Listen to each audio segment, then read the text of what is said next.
Nah, dengan Gerindra mendukung secara penuh dengan rancangan Undang-Undang Omnibus Law ini, apakah Bapak ada arahan khusus kepada pimpinan Gerindra? Ya, jadi gini, kita mendukung tapi kan kita juga menyaring. Tidak kita dukung begitu, Anda boleh tanya. Ya kan?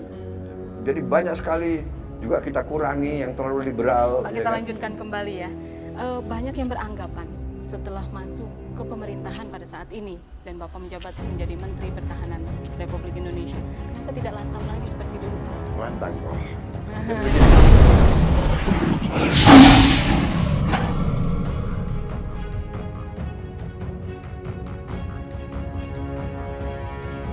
Pemirsa, jumpa lagi bersama saya Forestia Sartika, dan pada hari ini saya berkesempatan secara langsung untuk berdiskusi bersama Ketua Umum Partai Gerindra dan juga Menteri Pertahanan Republik Indonesia, Bapak Haji Prabowo Subianto.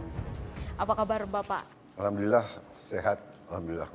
Kegiatannya apa aja di tengah COVID saat ini, Pak? Ya tetap kita kerja terus, tentu dalam keadaan waspada dengan protokol kesehatan. Betul. Ya, tapi kita harus kerja terus karena negara tidak berhenti. Ya. Kehidupan kenegaraan harus jalan, pemerintahan harus jalan. Jadi ya dengan segala risiko, dengan kewaspadaan yang tinggi, tapi kita harus tetap bekerja. Gitu. Betul. Kegiatan apa saja sih Pak sehari-hari yang biasanya dilakukan pada saat pandemi saat ini, Pak? Ya tetap kita harus ke kantor, harus memimpin rapat, merumuskan kebijakan, mengadakan perencanaan ke depan, Betul. merumuskan strategi. Jadi ya banyaklah pekerjaan yang harus kita laksanakan. Dan kan sekaligus saya juga ketua umum partai, jadi harus mengendalikan partai, memimpin partai, dan merumuskan strategi politik partai, dan sebagainya. Nah, sebelumnya saya mengucapkan selamat kepada Bapak Prabowo Subianto yang terpilih kembali menjadi Ketua Umum Partai Gerindra. Saya lihat susunan kepengurusan dari Partai Gerindra itu saya lihat banyak yang muda-muda. Alasannya apa nih Pak? Saya kira alamiah ya, kita memang harus siapkan kader-kader muda, mereka yang harus ambil alih pada satu saat tidak terlalu lama. Jadi memang saya dari dulu selalu berkeyakinan bahwa orang-orang muda dengan kapasitas yang tinggi, dengan kemampuan yang tinggi, harus diberi kesempatan. Kalau diberi kesempatan, mereka cepat matang dan akan menjadi pemimpin-pemimpin yang baik. Jadi memang sengaja saya ingin semacam ya boleh dikatakan peremajaan atau ya lebih mempercepat anak-anak muda untuk tampil. Baik, saya lihat di beberapa publik selama 1 tahun Bapak Prabowo Subianto menjabat menjadi Menteri Pertahanan. Kenapa tidak banyak statement yang keluar di media, Pak? Apa ada strategi komunikasi khusus? Ya, begini, saya kebetulan ya diberi kepercayaan untuk menjabat sebagai Menteri Pertahanan Republik Indonesia. Jadi pertahanan itu adalah suatu bidang, suatu sektor yang sangat penting dalam bernegara. Ya. Bahkan menurut saya dan menurut Undang-Undang Dasar, ya, dalam tujuan nasional kita pertama, ya, dalam pembukaan Undang-Undang Dasar kita, tujuan nasional yang pertama disebut adalah melindungi segenap tumpah darah, ya kan? Jadi melindungi ya itu fungsi pertahanan. Jadi yang pertama disebut loh, sebelum tujuan nasional kedua, ketiga dan keempat. Ya. Jadi ini artinya apa? Memang negara didirikan pertama untuk melindungi rakyatnya. Betul. Ya, rakyatnya dilindungi berarti wilayahnya harus dilindungi. Tidak mungkin rakyat hidup tanpa wilayah, tanpa bumi, kan begitu. Jadi dengan begitu pentingnya sektor pertahanan itu juga kan hakikatnya adalah menjaga kemerdekaan kita, kedaulatan kita dari ancaman dari luar, dari negara asing. Negara asing tapi sering memakai orang dalam Ya, jadi kita juga nggak bisa bilang, oh kita jaga perbatasan saja. Nah, dalam hal ini masalah security, keamanan, masalah katakanlah kerahasiaan itu sangat penting. Jadi salah kalau Menteri Pertahanan banyak bicara, kan begitu, ya kan? Iya. Saya nggak boleh cerita, oh kekuatan kita segini, kita akan begini, kita akan beli alat ini, kita itu nggak benar. Nanti orang-orang yang tidak suka sama Indonesia, yang punya niat tidak baik, akan tahu. Jadi ini memang demikian. Tapi ya pada saatnya saya akan bicara. Ya, tapi intinya itu. Jadi tidak boleh terlalu banyak bicara, tapi memang rakyat sendiri saya kira menyadari bahwa fungsi pertahanan sangat penting. Ya. Dan selalu ini debat. Dilema, yang mana duluan? Ya, keamanan atau kesejahteraan? Ya kan, mau aman atau mau kaya? Ya kita mau dua-duanya. Tapi yang mana dulu? Coba pikirkan. Kalau kita mau kaya, tapi nggak aman, ya kekayaan kita diambil. Betul. Kan begitu? Betul. Untuk apa kita bangun, tapi tidak aman negara? Ya, ini kunci. Banyak negara sekarang sedang debat tentang ini. Yang mana duluan? Menurut saya justru kita harus seimbang. Tapi yang pertama, ya ini banyak negara loh di seluruh dunia bahwa masalah keamanan syarat untuk kesejahteraan. Kalau tidak aman nggak mungkin sejahtera. Sampai kita lihat negara Amerika Serikat, negara yang katakanlah saat ini dianggap terkuat, dan memang terkuat, anggaran pertahanannya itu adalah untuk banyak waktu 60% dari seluruh APBN mereka untuk pertahanan. Ya, sekarang turun 50%, sekitar 50% dari seluruh APBN Amerika untuk pertahanan. Bayangkan. Ya, kalau Singapura, kalau tidak salah sepertiga. Negara yang hanya, ya negara itu kan sebesar Bogor sebetulnya kan. Ya kan? Jumlah penduduknya 5 juta orang. Tapi mereka menilai kemerdekaan mereka, kedaulatan mereka sangat penting sehingga 30% anggaran APBN-nya 30% untuk pertahanan. Ya, kemudian dari produk nasional, produk GDP yang disebut orang, produk domestik bruto, ya totalitas itu, mereka sudah, Singapura saja 3% dari GDP mereka. Kalau kita nggak sampai 1%. Ya ini yang saya ingin taruh dalam konteks ya. Yang mana duluan, security or prosperity? Menurut banyak orang, untuk apa you prosperity, you bangun, nanti ini dicuri orang. Ya kan? Nanti ada pulau kita dicaplok, nanti ada lautan kita dicaplok.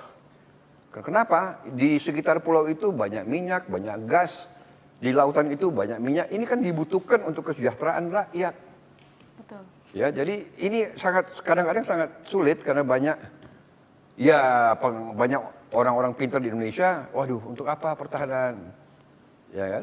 Yo, pertahanan ini syarat untuk kesejahteraan, ya. Rakyat butuh kesejahteraan, tapi rakyat juga harus butuh keamanan. Selama ini menjadi kesulitan Bapak menjadi Menteri Pertahanan itu apa, Pak? Saya kira kesulitan, tantangan itu pasti ada. Ya, memang di Indonesia ini ada budaya yang saya lihat, ya ini sudah nggak tahu dari mana menaut, terutama para birokrasi. Ya, kita butuh birokrasi yang baik, kita butuh birokrat. Tapi ada juga sementara saya lihat yang sudah menjadi pameo ya. Kalau di Indonesia ini apalagi di banyak birokrasi, kalau bisa dibikin susah kenapa dibikin gampang gitu. Ya kan? Kenapa kalau bisa dibikin rumit kenapa dibikin sederhana? Ya, tapi presiden marah-marah gitu loh, ya kan? Ya kadang-kadang susah itu. Jadi kalau Anda tanya kesulitan ya menghadapi mental-mental semacam ini, ya kan? Jadi di depan siap pak, di belakang ya kan, nanti Anda cari alasan pandai-pandai itu banyak ya pejabat Indonesia banyak pandai mencari 200 alasan untuk mengatakan tidak, ya kan? Tidak bisa Pak, atau sulit peraturan. Menurut peraturan yang bikin peraturan kan manusia gitu loh, ya kan? Iya. Tapi ya itu kita selalu mencari regulasi untuk membelenggu diri kita sendiri. Jadi ini kalau ditanya kesulitan, tapi ya kita sabar, kita atasi, kita lobby, kita kasih penjelasan kan gitu ya. Setiap tantangan harus dihadapi ya Pak. Iya. Lalu ke depannya Tapi ya kadang-kadang ya benar-benar ya kita juga mengecewakan lah gitu ya. Ada pejabat-pejabat yang kadang-kadang tidak berpikir bangsa gitu, berpikir hanya sektornya saja dan sebagainya. Tapi Ya. sejauh ini komunikasi dengan para menteri ataupun para pejabat yang Para disebut menteri Bapak, baik saja. ya, baik. Tapi juga saya kira mereka juga menghadapi gitu. Ya kan? Lalu dari Kementerian Pertahanan sendiri ke depannya atau yang paling dekat sekali apa yang akan Bapak lakukan? Dari menteri. Yang paling karena kita kan diberi kepercayaan anggaran yang cukup besar ya Betul. oleh negara. Yang saya ingin tertibkan adalah untuk mitigasi kebocoran. Mitigasi. Ya, jangan sampai kebocoran itu berlanjut, apalagi melebar atau menambah. Ya, ini kadang-kadang ya itu yang fokus saya gitu. Jadi dalam pembelanjaan, pembelian alutsista, alat-alat utama, alat-alat sistem pertahanan, saya ingin harga yang terbaik, harga yang paling murah, tapi kualitas paling tinggi. Ya kan, ini selalu perjuangan saya. Jadi dan itulah yang membuat saya harus banyak keliling ke luar negeri karena kita banyak tergantung teknologi masih banyak dari luar. Kita ingin kembangkan, presiden terus ingin kembangkan industri dalam negeri, ini terus kita push, tapi sementara kita masih butuh sebagian dari luar. Nah, untuk beli teknologi militer dari luar harus ada izin dari pemerintah, nggak bisa kita langsung ke pabriknya. Karena itu kita harus datang ke pemerintah, saya harus datang ke Menteri Pertahanan negara-negara itu, kulo nuwun, sowan, minta izin kan gitu. Dan kalau mereka baik sama kita, mereka memandang Indonesia bersahabat, baru kita harus bikin perjanjian, ya kan? Perjanjian kerjasama pertahanan, Defense Cooperation Agreement. Dari situ baru kita bisa negosiasi sama pabrik-pabrik. Nah, jadi ya kadang-kadang itu ya kadang-kadang capek harus datangi semua negara, ya kan, untuk mendapat izin boleh atau tidak membeli. Kadang-kadang dia nggak mau kasih. Negara ini dia mau kasih, negara ini tidak boleh. Jadi ada tingkat-tingkatannya. Karena itu persahabatan, diplomasi itu sangat penting. Jadi ya itulah langkah-langkah yang kita harus lakukan ke depan itu. Ya. Sejauh ini kan Bapak berkunjung ke beberapa negara untuk Ya. menjalin hubungan diplomasi Ya. bersama Ya. beberapa Ya. negara. Ya. Bagaimana Pak? Apakah ada perkembangannya? antara Ya, Indonesia? alhamdulillah ya, alhamdulillah. Memang Indonesia kan menganut politik bebas aktif. Betul. Kita tidak mau terlibat dalam aliansi-aliansi. Kita mau bersahabat sama semua negara, ya kan? Saya sering mengatakan politik kita adalah 1000 kawan terlalu sedikit, 1 musuh terlalu banyak. Ya. Jadi ini positif. Jadi kita baik sama semua, tapi tentunya ada tantangan juga ya. Kalau orang yang tidak punya aliansi kan berarti tidak mau masuk ke suatu ikatan sekutu. Kalau tidak ada ikatan sekutu berarti kalau kita diancam atau kita mau diganggu, kita harus tergantung pada diri kita sendiri. Kalau negara lain, negara kecil kan dia bikin sekutu, jadi kalau dia diancam serang, oh dia bisa dapat perlindungan. Ya kita hanya bisa percaya dengan kekuatan kita sendiri. Kita harus berdiri di atas kaki kita sendiri. Karena itu, selalu argumen saya adalah Indonesia harus jadi negara kuat dalam segi pertahanannya. Ya kan? Bapak kemarin kan juga ada pemberitaan bahwa Bapak baru saja mendapatkan visa Amerika Serikat. Pendapat Bapak gimana Pak? Ya, Amerika negara penting, saya diundang, ya saya harus memenuhi undangan tersebut. Betul. Iya kan? Iya, walaupun perjalanan jauh, sekarang pandemi COVID, tapi ya tetap kita hormati, saya menghadap presiden, saya lapor presiden, Pak, saya dapat undangan dari Amerika Serikat, presiden mengatakan, ya harus berangkat. Ya, siap. harus kita berangkat. melaksanakan. Iya, Pak. Lalu tugas untuk ketahanan pangan mengenai food estate, Bapak juga kan diberi kepercayaan untuk mengenai food estate ini sendiri. Seperti apa konsep dan arahan dari Bapak Presiden sendiri, Pak? Ya, jadi begini ya, memang masalah pangan itu masalah strategis. Karena pangan itu ya sumber kehidupan. Jadi untuk apa kita negara merdeka kalau rakyat kita nggak bisa makan? Betul. Kan begitu. Jadi makanya pangan itu sering disebut sebagai senjata. Food is weapon. Food is a weapon and food as a weapon. Jadi sering kalau kita mau dalam perang, sering dalam sejarah perang, kenapa ada pihak yang menang dan pihak yang kalah? Sering, selain kalah senjata, kalah taktik, kalah kepanglimaan, juga kalah makan, makanan habis. Yang ini banyak makanan, yang ini nggak punya makanan. Yang nggak punya makanan kalah. Ya kan? Bener nggak ya? Tentara mau beraninya bukan main kalau nggak makan, bagaimana? Ya, jadi makanya tidak aneh kalau presiden memandang pangan itu juga bagian dari pertahanan dalam keadaan darurat. Ya, jadi beliau menunjuk saya untuk ikut membantu mengurusi, membina pembangunan, pembentukan cadangan pangan strategis. Cadangan. Jadi bukan, ya jadi salah kalau ada pandangan, oh Menteri Pertahanan mau mencampuri urusan pertanian. Tidak. Kita dukung. Jadi Menteri Pertanian, monggo silakan. Bulog silakan, kita cadangan. Jadi kalau main bola itu kan ada pemain yang main, ada pemain cadangan. Benar nggak? Jadi kalau ini repot, kita bisa backup, Ya kan, dan TNI kan selalu loyal sebagai alat negara. Jadi ya sering TNI akan turun untuk membantu, bukan untuk menggantikan. Ya. Lalu apa sih perbedaan untuk food estate di era sebelumnya dengan yang di era saat ini, Pak? Ya, saya kira sekarang ya Presiden kita sudah melihat secara keseluruhan.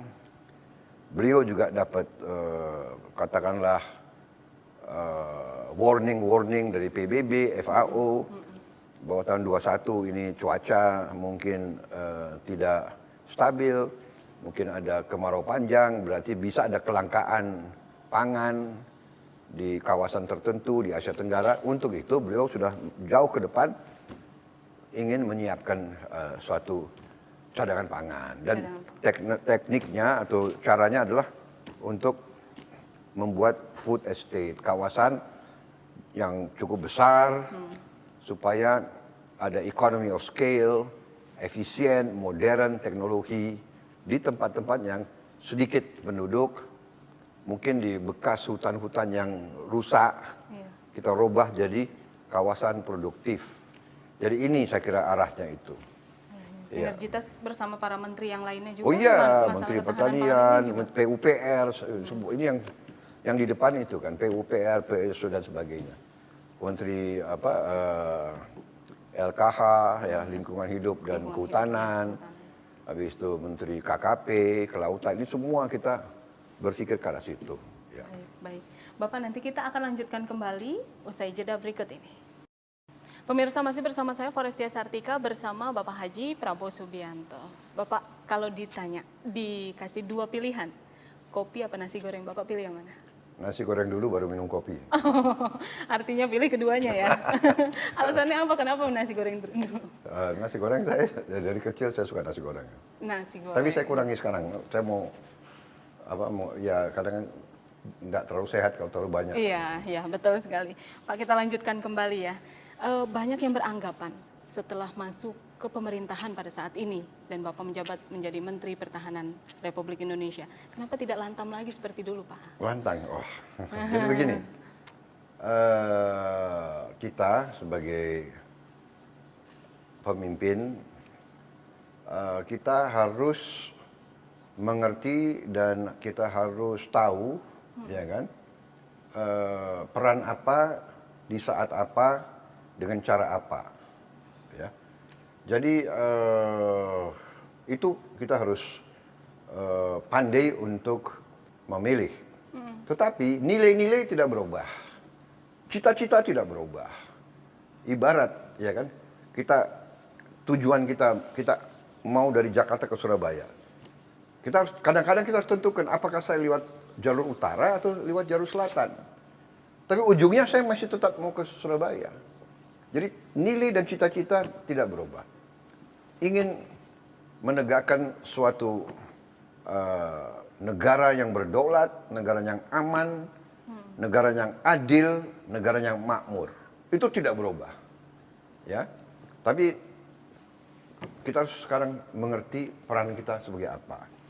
Jadi, waktu saya di luar pemerintah, saya calon presiden, ya saya menyampaikan cita-cita saya, nilai-nilai saya, melalui program, melalui manifesto perjuangan, melalui macam-macam. Ya. Dan kalau kita bicara di forum, kan kita bicara di depan ribuan orang. Kalau kita bicara di depan 100 orang aja, kalau kita tidak lantang, ngantuk. Iya kan? Jadi itu saya kan bekas komandan pasukan, bekas panglima. Panglima, komandan itu ya guru, ya pelatih. Jadi saya mengerti. Makanya kalau pelatih yang baik itu suaranya ya lantang. Ya kan? Supaya anak buahnya nggak ngantuk. Nah kalau rakyat ribuan, kalau saya bicara ya capek dia, kan kasihan mereka. Jadi saya harus bangkitkan semangat. Betul. Tapi cita-cita yang saya perjuangkan tidak berubah. Nah begitu saya memutuskan bahwa demi kepentingan bangsa dan negara, supaya Indonesia kuat, kita harus ada ketenangan, kita harus ada stabilitas, kita harus ada persatuan, kita harus ada kerukunan. Ya kan? Karena negara kita sudah dari zaman dahulu, ratusan tahun sebelum kita punya Republik Indonesia, Nusantara ini ratusan tahun kita diganggu. Kenapa? Karena kaya. Kita diganggu, kita dirampok, kita dijajah. Iya kan? Betul. Karena mereka anggap yang kuat, saya boleh ambil miliknya yang lemah. Mereka kuat. Datanglah Spanyol, datanglah Portugis, datanglah Belanda, datanglah Prancis, datanglah Inggris, dan seterusnya, iya kan? Kemudian kita diadu domba, polanya sama. Selalu diadu domba. Jadi, setelah saya pelajari sejarah ini, saya bilang oke, sebagai pemimpin kita harus tahu. Dan kita punya sistem. Kita sudah milih sistem demokrasi. Kita harus melalui pemilihan. Kita minta kekuasaan, kita minta mandat dari rakyat, kita minta dari rakyat melalui pemilihan. Kita tidak puas kadang-kadang. Kita kecewa kadang-kadang. Kita menganggap sistem tidak baik, ada kecurangan. Ya marilah kita perbaiki bersama. Jadi waktu itu saya demi kepentingan nasional dan keyakinan saya bahwa saya bisa kerjasama dengan Pak Jokowi. Saya kenal beliau lama, kita rival. Tapi Anda perhatikan, dalam debat pun kita saling menghormati. Kita saling bercanda, kita saling, benar nggak? Untuk memberi kesan kita ini saudara. Kita rival, tapi kita ini bukan musuh, bukan. Kita kadang-kadang sedih kita lihat contoh di negara lain ya. Debat itu ya kan sampai sudah tidak sopan dan tidak apa. Jadi budaya Indonesia lain. Ada beberapa rekan saya, ada beberapa pendukung saya yang sempat kecewa sama saya. Oh, kenapa Bapak kok? Ya, tapi pribadi saya ya seperti itu. Jangan kamu dikte saya. Saya memang banyak orang anggap saya keras dan sebagainya. Ya, tapi saya juga merasa bahwa pemimpin itu harus memberi citra kesejukan dari dulu saya. Ya. Nah, jadi waktu itu saya lihat dan saya putuskan, oke, kita rekonsiliasi, kita gabung dan kita kasih kesempatan Pak Jokowi untuk memimpin. Di awalnya saya sebenarnya tidak berharap jabatan apa saja, ya kan? Saya bilang saya pengen istirahat dari dulu, dari usia muda sampai sekarang, ya kan saya belum pernah cuti, belum pernah istirahat. Tapi akhirnya demi kepentingan nasional, saya diminta masuk dan saya bilang oke, kalau saya masuk, saya merasa bahwa saya mengerti bidang pertahanan, ya kan? Saya mengerti, saya paham, saya kuasai. Dan akhirnya beliau beri saya kehormatan, kepercayaan, saya menjadi Menteri Pertahanan.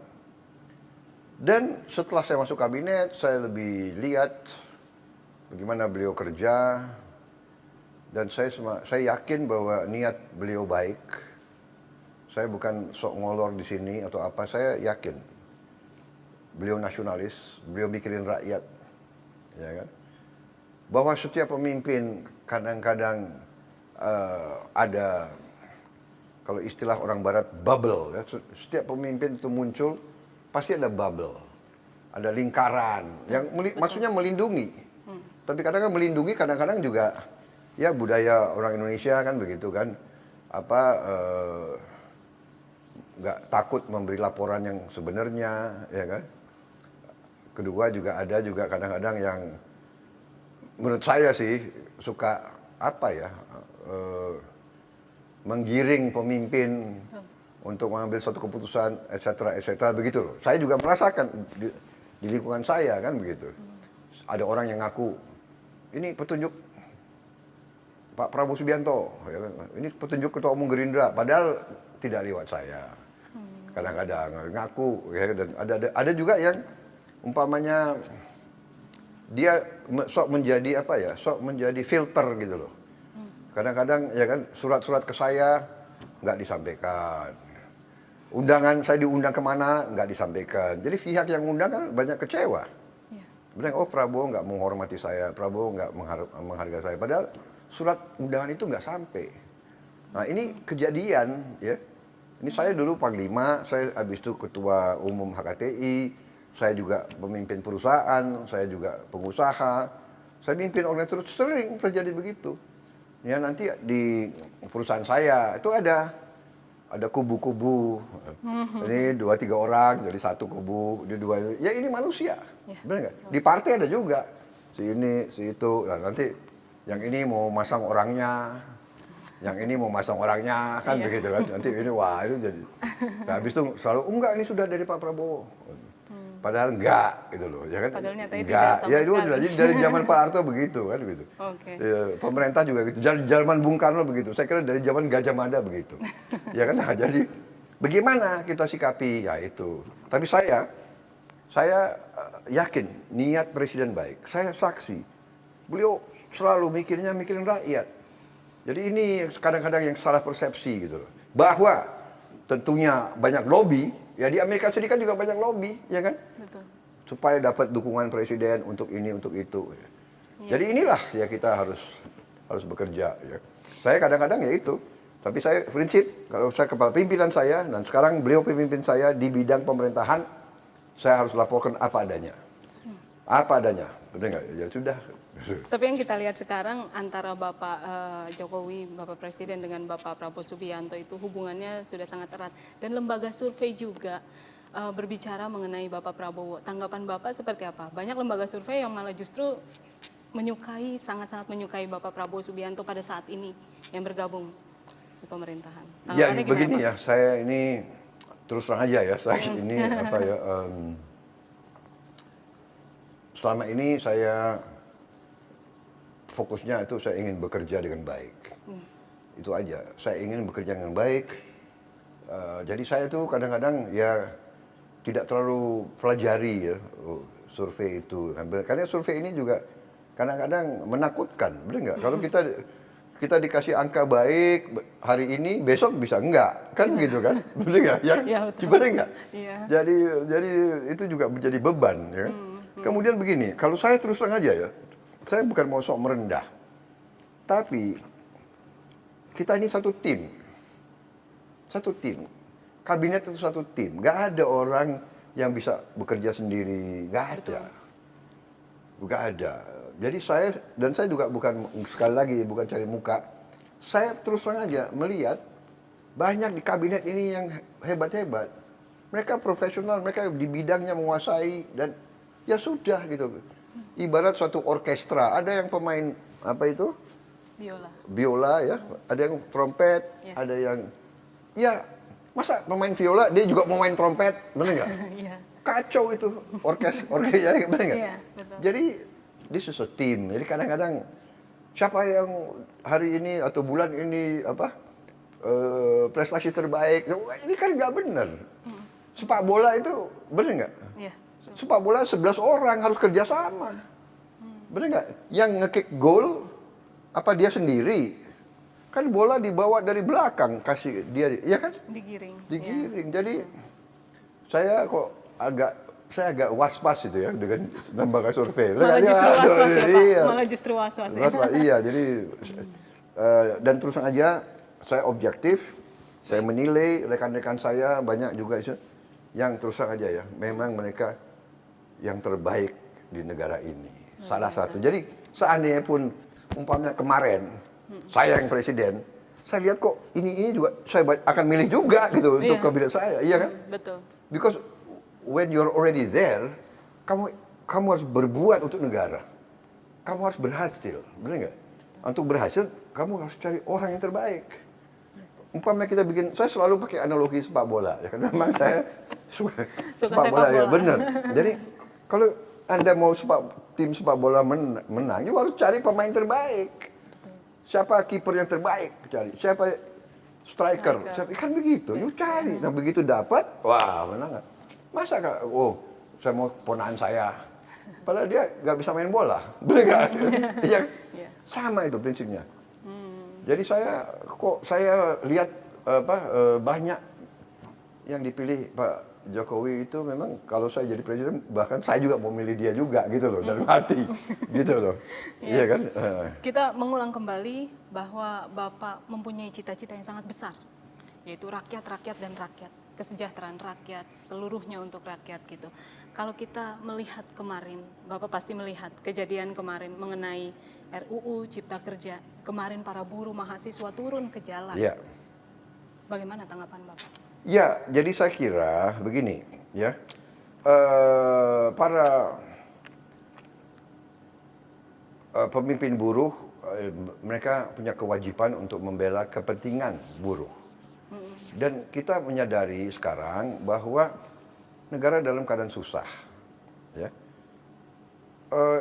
Ini sekarang ini pandemi COVID-19 ini sangat berbahaya.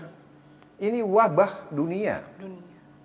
Ini katakanlah menggoncangkan ekonomi dunia. Betul. PHK itu di mana-mana seluruh dunia, ya kan?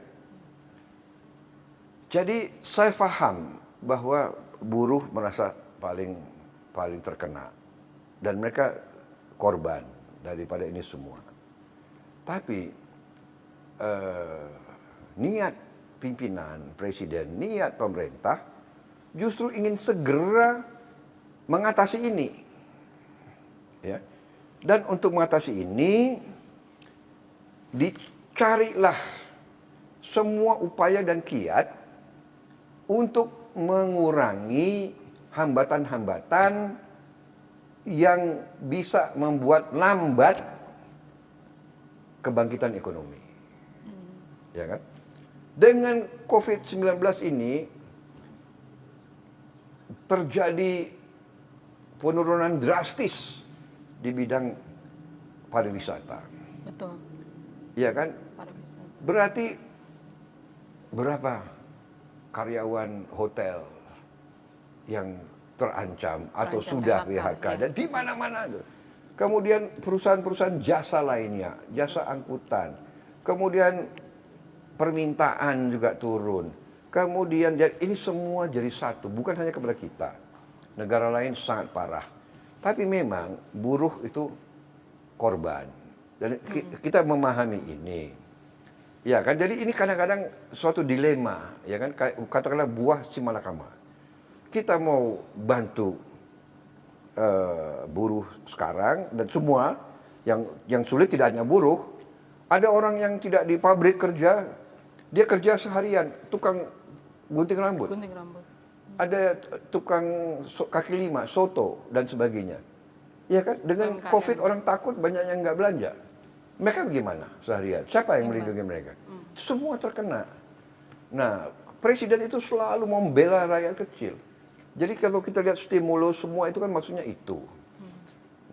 Nah, kita mengakui, presiden juga marah, beberapa pejabat dan beberapa birokrat yang tadi saya singgung tidak tanggap bahwa ini keadaan darurat. Jadi mereka itu kerja mungkin as if situasi biasa, ya kan? Jadi banyak bantuan-bantuan itu kurang cepat sampai, ya kan? Jadi banyak sekarang ini yang kemarin demo itu belum baca hasil Omnibus Law itu. Dan banyak hoax. Banyak hoax di mana-mana. Seolah ini nggak ada, itu nggak ada, dikurangi. Dan saya ingin memberi peringatan, hoax ini berarti ada yang ingin menciptakan kekacauan. Betul. Nah, ya kan? Dan saya punya suatu keyakinan ini justru berasal dari luar negeri. Ada kekuatan-kekuatan asing, ada negara-negara tertentu di yang tidak pernah suka Indonesia aman dan maju. Itu. Jadi ya ini, jadi kadang-kadang tokoh-tokoh kita lihat benar, dia yakin dia benar dan tapi dia lakukan sesuatu, dia tidak sadar sebetulnya ini permainan orang lain. Dan kita selalu, saya tadi katakan dari ratusan tahun yang lalu selalu diadu domba, ya kan?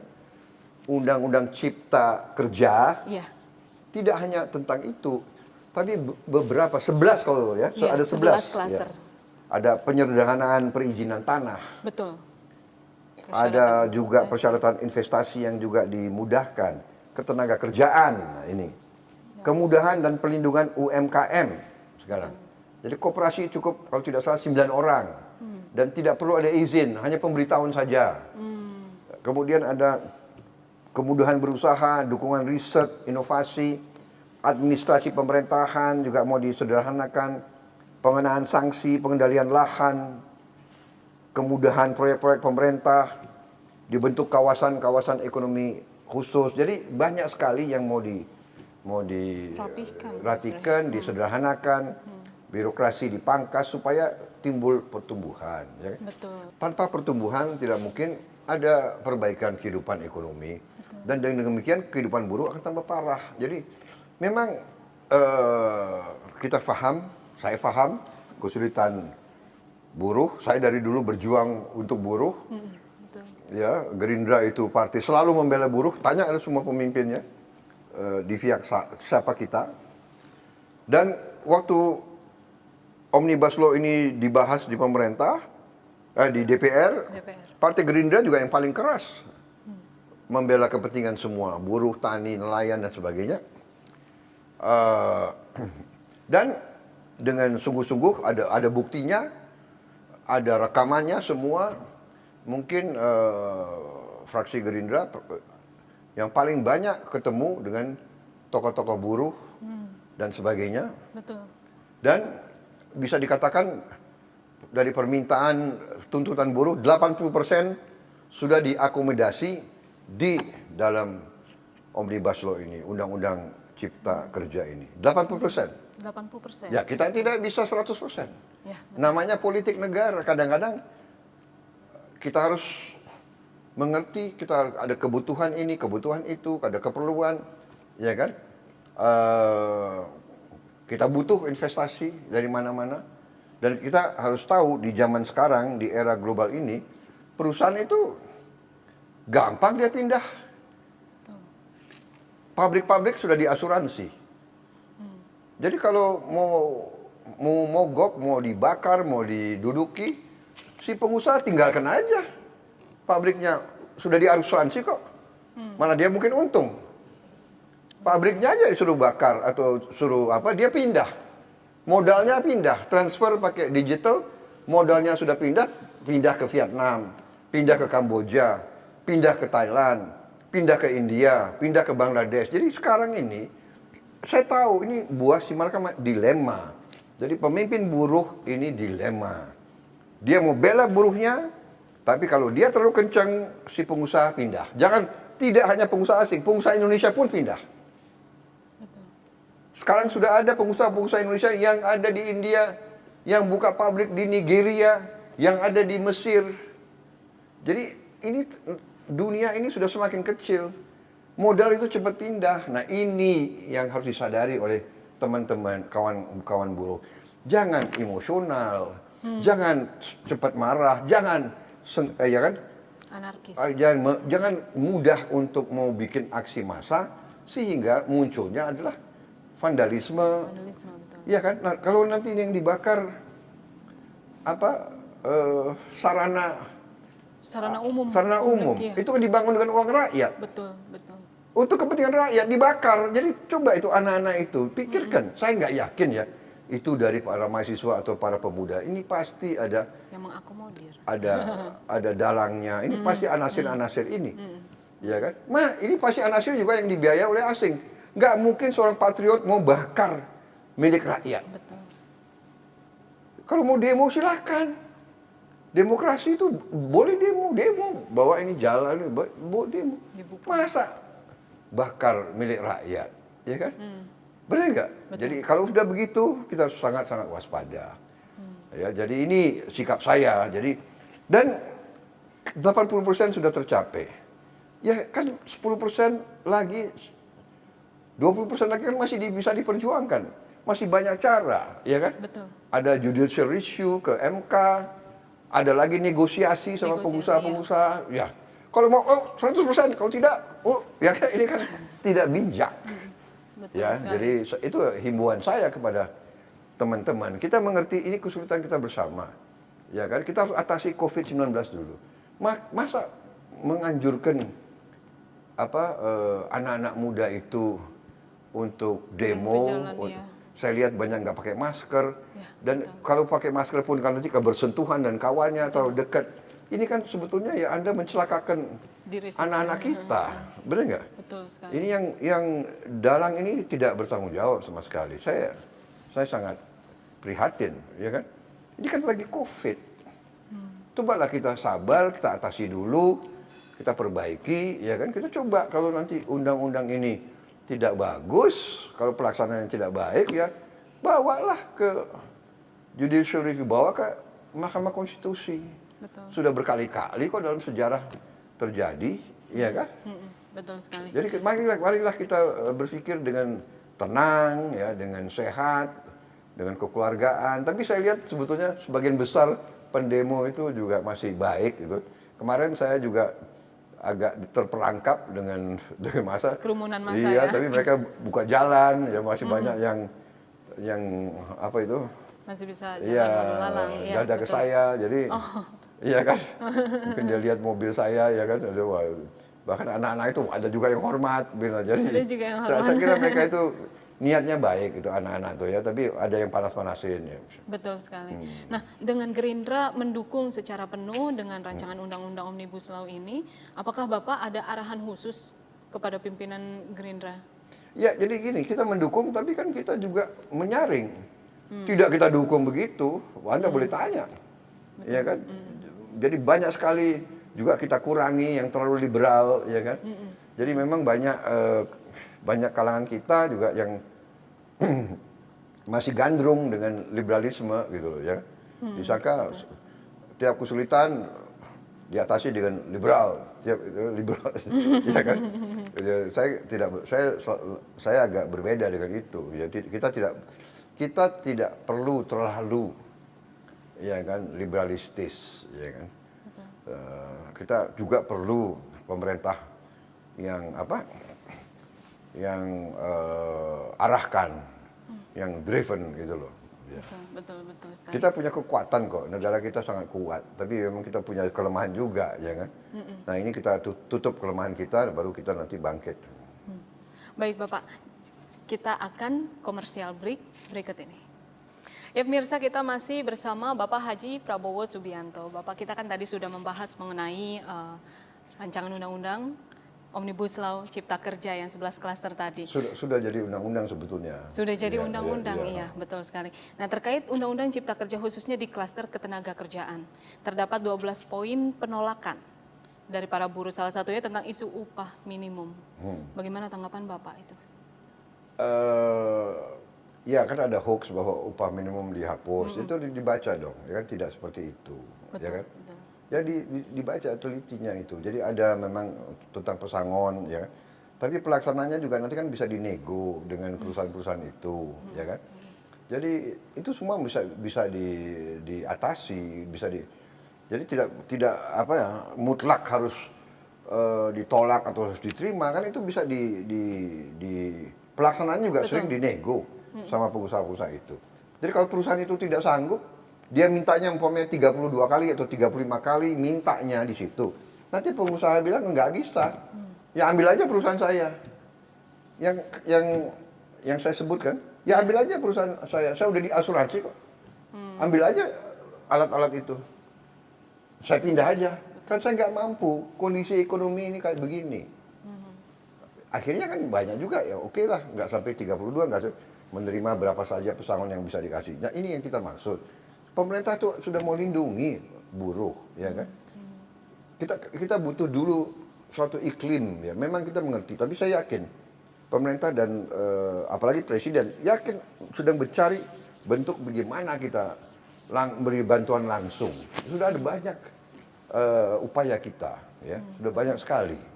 Ada hal menarik di tengah pengesahan RUU Omnibus Law ini, Pak, yang tadinya dijadwalkan 678. Tapi tiba-tiba di tanggal 5 itu langsung disahkan. Tanggapan Bapak itu seperti apa, Pak? Ya kan kita lihat, ini kan kondisinya COVID ini tidak menguntungkan. DPR ini termasuk klaster COVID yang sangat rawan loh. Banyak sekali sekarang anggota DPR, tenaga ahli dan sebagainya yang kena. Ya, saya baru kehilangan salah satu anggota terbaik Gerindra baru hari ini ya.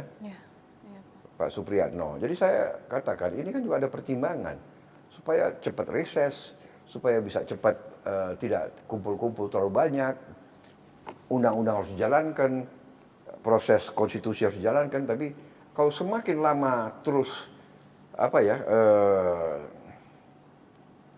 kegiatan yang menyangkut banyak orang berkerumun itu juga menimbulkan suatu kerawanan. Ya, jadi saya bisa pahami kalau ada pihak yang ingin mempercepat itu. Tapi kan proses dijalankan, semua pembahasan dijalankan dan sebagainya. So, saya kira itu kenapa dimasalahkan ya, nggak ada masalah itu. Ya, tidak ada masalah ya artinya ya. Dalam pandangan akhirnya di DPR, fraksi Gerindra harus realistis dan mengambil kebijakan yang tepat. Meskipun bisa saja tidak populis nih Pak. Dengan tujuan agar Undang-Undang Cipta Kerja ini dapat memperbaiki iklim, berusaha dengan sistem perizinan yang akuntabel. Lalu apa arahan Bapak Prabowo kepada pimpinan fraksi Gerindra terkait hal tersebut, Pak? Iya, saya dari awal saya beri arahan Undang-Undang Cipta Kerja Omnibus Law ini harus diteliti. Pasal demi pasal, klaster demi klaster, dan kepentingan nasional, kepentingan rakyat selalu utama. Ya, jadi kita termasuk ya yang paling keras untuk menyaring ya, dan apa ya istilahnya ya menelusuri dan mengurangi pasal-pasal yang terlalu liberal dan ini kan namanya proses demokrasi ya. Jadi saya yakin ada banyak pengusaha yang lobby ya kan, dan pengusaha itu mungkin banyak teman di dalam pemerintah juga, jadi ini wajar lah. Kita ini kan ya selalu memihak rakyat dan mungkin banyak yang kesel sama kita. Jadi sekarang seolah Gerindra tidak mendukung rakyat. Enggak, kita mendukung rakyat tapi melalui cara yang kita pilih dengan nilai-nilai yang sama. Kita di dalam pemerintahan tetap kita berjuang di dalam pemerintahan, ya kan? Jadi kita mengimbangi supaya tetap dalam nilai koridor yang kita harapkan. Dan saya katakan bahwa saya yakin dan percaya bahwa Presiden Jokowi hatinya utamanya adalah selalu mikirin bangsa dan rakyat. Karena itulah saya mau kerjasama. Betul. Ya kan kalau saya lihat, waduh, beliau kurang nasionalis, untuk apa? Kan begitu. Ya kan? Ini pertanyaan terakhir. Harapan Bapak sebagai Menteri Pertahanan untuk ketahanan Indonesia sendiri dan untuk rakyat di seluruh Indonesia, itu apa Pak? Ya, jadi fokus saya, perhatian saya adalah memperkuat pertahanan Indonesia supaya kita aman, kita tidak diganggu pihak lain. Karena saya belajar dan saya perhatikan sejarah ke belakang. Sedikit-sedikit ada gangguan dari luar. Ya kan? Sedikit-sedikit ada gangguan dari luar. Mereka takut sama Indonesia. Satu takut dan iri. Indonesia ini besar. Kita sebesar Eropa, wilayah kita. Tanah dan air kita sebesar Eropa. Eropa itu 27 negara. 27 atau sudah 28 ya? Pokoknya kalau nggak 27, 28 negara. Kita ini satu negara. Mereka punya 27 parlemen. Mereka punya 27 angkatan perang. Mereka punya 27 kepala negara, kita satu. Luas. Kita ini sekarang ekonomi ke-15 di dunia. Dari 200 negara, ekonomi kita ke-15 di dunia. Ya kan? Dan diramalkan kita akan jadi ekonomi ke-5, ekonomi ke-6 atau ke-5 dalam berapa tahun yang lagi. Bahwa masih ada ketidakadilan. Yes. Ini sedang kita perjuangkan. Ya kan? Bahwa sumber alam kita banyak dicuri. Yes. Ini harus kita amankan. Jadi kalau Anda tanya, fokus saya pertahanan harus kuat. Ini berbeda karena ada banyak juga tokoh Indonesia yang mengatakan, oh dalam 25 tahun nggak akan ada perang, tidak ada invasi. Ya kan? Loh, ini sangat rawan, itu saya koreksi, ya kan? Saya koreksi dengan bukti-bukti bahwa bahwa ini tidak benar, ya. Kita tidak boleh mengatakan tidak akan terjadi perang. Itu sama dengan saya mau berangkat ke Bandung, sebelum saya berangkat ke Bandung, saya katakan kemana-mana, saya ke Bandung naik mobil dan tidak akan terjadi kecelakaan. Loh, namanya saja kecelakaan, benar nggak? Kok saya bisa? Saya berharap tidak akan terjadi kecelakaan. Saya berdoa tidak akan terjadi kecelakaan, ya kan? Tapi saya tidak bisa pastikan saya ke Bandung malam ini, walaupun hujan, saya jamin tidak akan terjadi kecelakaan. Ya, itu satu, itu adalah orang yang mungkin menurut saya tidak bijaksana dan sombong, ya kan? Kok tahu kamu nggak akan kecelakaan, benar kan? Itu sama. Kita tidak boleh sebagai unsur pimpinan di mana-mana, oh dalam 25 tahun tidak akan terjadi perang. Apalagi 25 tahun, dalam 1 tahun aja kita nggak tahu terjadi kok. Niatnya negara dan kekuatan lain kepada kita tidak tahu. Benar nggak? Kalau ada negara yang mau, kalau ada perampok mau ke rumah kita, apa dia datang? Hei, aku mau merampok rumahmu, ya kan? Saya lusa akan datang merampok lo, kan nggak mungkin. Dia kan orang yang niat tidak baik, tidak mungkin menyatakan bahwa dia akan berbuat tidak baik. Malah terbalik mula. Kalau dia, dia baik-baikin kita kan, tahu-tahu, cuk, itu namanya apa istilah kita kan banyak itu apa? Tusuk dari belakang. Menusuk dari belakang, ya kan? Menohok kawan seiring, ya apalagi ya, betul. Menggunting dalam lipatan, kan begitu kan? Jadi banyak kasus. Jadi itu ya, pertahanan harus kuat, harus ada kerukunan, harus ada sinkronisasi para pemimpin yang niat baik, itu harus bisa mengedukasi rakyat. Anak muda harus ditenangkan, diajar. Dan sambil kita kerja keras untuk menciptakan lapangan kerja. Antara lain ini food estate juga begitu. Ini akan menciptakan lapangan kerja.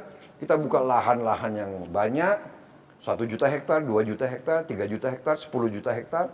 Ini menyerap lapangan kerja. Ya kan? Ekonomi berjalan. Kawasan 30.000 hektar perlu 1 pabrik. Habis itu hasil pabrik perlu diangkut dengan kapal, dengan kereta api. Ini semua lapangan kerja semua. Harus ada pertumbuhan yang drastis, ya kan? Maksudnya presiden sangat strategik. Daripada kita uang yang susah kita import makanan dari luar. Ya kan? Kita ciptakan uang itu beredar di Indonesia. Jadi rakyat itu punya pekerjaan. Ya saya berharap untuk rakyat bahwa rakyat itu percaya sama pimpinan bermaksud baik. Percaya sama sistem kita berusaha dengan segala kekurangannya kita berusaha perbaiki sistem itu. Saya optimis dan saya berharap kita waspada, jangan mau diadu domba dan percayalah ujungnya ini tangan-tangan dari luar kita. Ya, kita harus waspada, kita perbaikilah kekurangan-kekurangannya bersama. Baik. Terima kasih. Baik, terima kasih Bapak Haji Prabowo Subianto atas waktunya pada hari ini untuk kita berdiskusi mengenai permasalahan dan juga isu-isu politik yang ada di Indonesia khususnya. Ya pemirsa, itu dia tadi diskusi saya bersama Bapak Haji Prabowo Subianto, Ketua Umum Partai Gerindra dan juga Menteri Pertahanan Republik Indonesia. Kita akan lanjutkan kembali untuk program-program selanjutnya bersama saya Forestia Sartika, pamit undur diri, terima kasih dan sampai jumpa.